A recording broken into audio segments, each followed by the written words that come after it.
Alright, what's up? Welcome to Rat Salad Review. I'm going to do this show alone. I've been thinking about doing a couple of things on my own once in a while. And I'm going to start with this. Faith No More. We Care a Lot. I can do this on my own. I don't need Greg. I don't need Lou. I don't need that new guy John that starts working on Screams from the Grave with us. And I sure as hell don't need Nate. I could do this on my own. Alright? But yeah, Faith No More, We Care a Lot. I just got this in the mail the other day. I've had this album, had it on a cassette, had it on CD, and I even got the new remastered version. And then for some reason, I forgot why, it was the reason I started looking up the vinyls for Faith No More. And probably because we did a Faith No More album versus album. But yeah, I started to see what the vinyls would go for. And on Discogs, I found this, I think, for like 15 bucks. So not too bad. And one of my favorite albums anyway, so, you know, I can't go wrong. Actually, I got this and Introduce Yourself as well.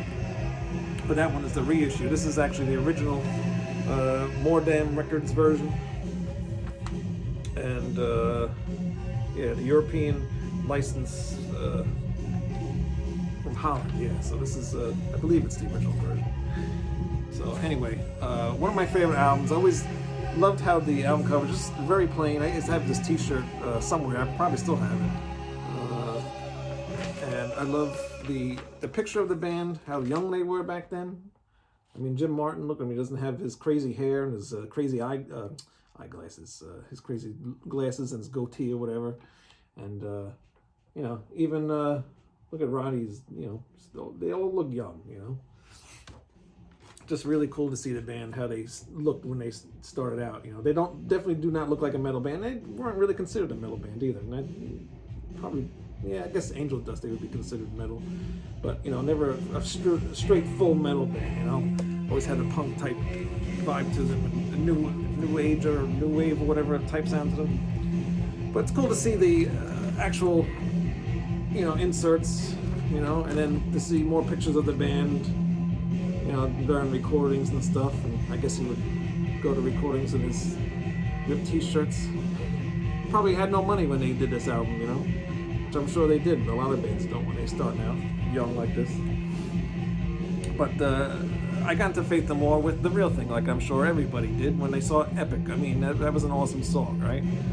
But I had no idea that there was 2 albums before that, and I think I ended up, I don't know if a friend told me about that or if I just happened to go to a store and saw Introduce Yourself. And I was like, oh my god, I didn't know they had another album. And then to find out that Mike Patton wasn't the original singer, and, you know, that was another shock there too, you know.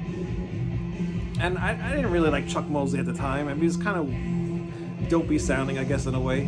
But giving it more and more listens, I really got into it. And in a way, I kind of liked the early Faith No More type stuff than I did with The Real Thing or even Angel Dust. You know, I love those albums, obviously, but there's just something about the first 2 Faith No More albums that just, I don't know, they just sound really different to me. And I just love them a lot, you know. There's just 2 of those albums, you know, that I don't get sick of listening to no matter what. But so many really cool songs. I mean, you have the original version of We Care a Lot on here, which they redid on Introduce Yourself. But this one, kind of sloppy a little bit, you know. It's a lot slower than the original, than the Introduce Yourself version. And even some of the lyrics are different, you know. But it's still cool. You can hear that, you know, where they're going on this, you know. And so it's a really cool song. I like the Introduce Yourself version a little bit better. It seems like a little bit more put together, and obviously it's better produced. But still, both are good versions, you know. This whole album actually sounds more like a demo than it does like an album. But I think that's what the charm is of this album. It just sounds very underproduced. The Jungle, that's probably my second favorite song of this whole album. I just love how it starts with that ghost type way his Chuck Mosley's vocals come in, you know, in the intro to the song, and just the way everything is sung. There's just so much melody in his voice with all the songs, and just the music's really cool too, you know. And the chorus is awesome, and just a lot of good stuff going on in that song. Mark Bowen, another cool one. There really isn't any bad songs on this album at all. to be truthful with you. I mean, a lot of these songs do the same drum beats and stuff throughout it a little bit. There's changes here and there, but there's a lot of like similarities throughout the song. I mean, it doesn't do a lot of changes and stuff, you know, which is cool. I don't mind that, but you could tell, you know, they're still learning how to be Faith No More, you know. They're still in that very early stage, but yeah, Mark Bowen, just another really cool song. The song Jim, just an acoustic song, not really much going on there. There's some talking, I guess, during the recording of this, also in the song. Why Do You Bother, the first song, the last song of the first half of the album. Another really cool one. I really like how the song ends, and it's got that piano thing at the end of it, and it just kind of just fades out, just keeps playing over and over again, just fades out towards the end. That's really awesome. I just love that. And then the second side, Greed. That's a cool song. I mean, it's not one of my favorites, but it's pretty cool. Pills for Breakfast, just an instrumental song.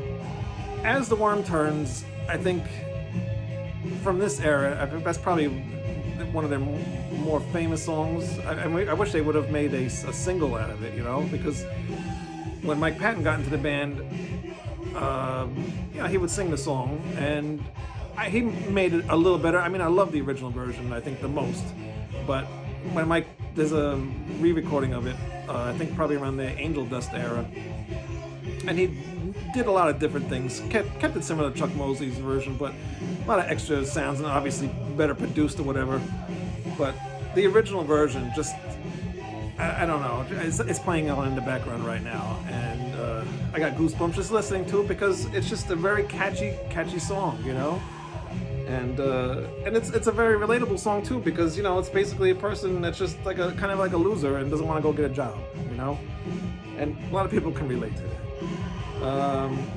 Arabian Disco, that one's all right. I mean, you know, it is what it is. It's a cool song. It sounds like a disco song, you know, but it's cool. It's like a metal disco. And actually, that just came on just now. And New Beginnings. It's a good ender, you know. It's not my favorite off of this album, but it's a cool ending song. It's one of the lighter songs in here, you know. But it's still a really cool song. And if you haven't heard this album, I mean, definitely go check it out. I mean, you can't go wrong with this. And it's different from the Mike Patton era, you know. And it's a little bit. Takes a little bit to get used to hearing it without Mike Patton, but I'm a huge Chuck Mosley fan, and when he finally did his solo album, I was very excited to hear that, and then to find out he just died a couple of years ago, very sad, because he even went on tour with Faith No More when they did that reunion, and I was hoping at some point maybe they would have done something together, recorded something. That would have been cool to hear him do something with Faith No More again, and even do another solo album, because We'll Rap Over Hard Rock for Food, I think it was called. It was a very good album, you know, and I think it's something he needed to do, because Chuck Mosley did the band Cement, and it was very different from Faith No More, just kind of just like hard rock, and it really didn't, I don't know, it was okay, but it could have been better. It just didn't fit his vocals, I don't think, you know. I don't think he ever really got to find out what fit his music until he did his solo thing, you know, the Chuck Mosley and the Vandals, I'm trying to remember this. Vandals Against Illiteracy, I think it's called.